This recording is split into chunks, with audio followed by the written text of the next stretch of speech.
Hi, Peter Charles here, Folks for Life Fly Fishing, and welcome to my series on fishing outside the box. Today, I'm going to introduce what might be a bit controversial for some people, but the idea of learning more about conventional angling to improve our fly fishing, that we can learn something from conventional angling. I know when we get into trout fishing, there's not an awful lot of parallels between conventional angling and fly fishing. But when we get after bass, walleye, pike, muskie, striped bass, you know, whatever else there are out there, a lot of the techniques that are used by conventional anglers have parallels that we can adapt. When I first joined Loomis and Shimano, my conventional knowledge was about that much.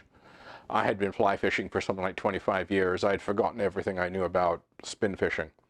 So I sort of dived right in, bought some conventional gear, started watching the TV shows and all that kind of good stuff.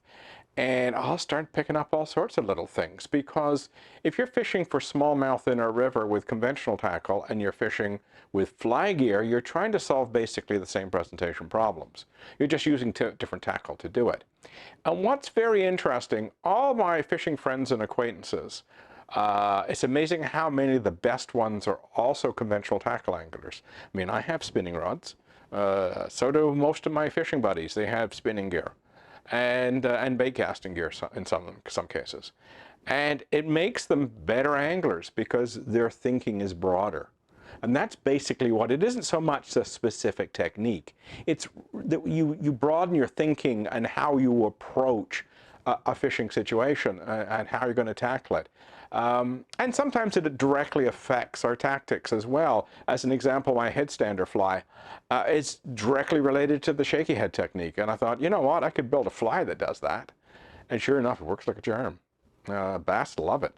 So, you can take some of these techniques and go, okay, how can I replicate that in fly fishing?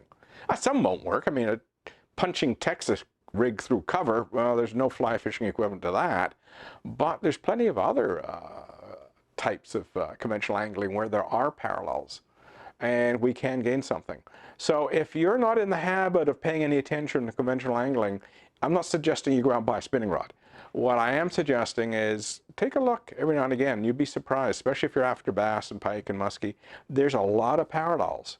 And as I say, they're trying to solve the same presentation problems that fly anglers are trying to solve. So as a consequence, you're going to broaden your thinking.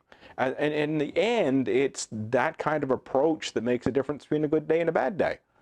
Is that when we approach fishing situations with a broader spectrum of tactics, a broader base of thinking, we'll do a better job. As simple as that.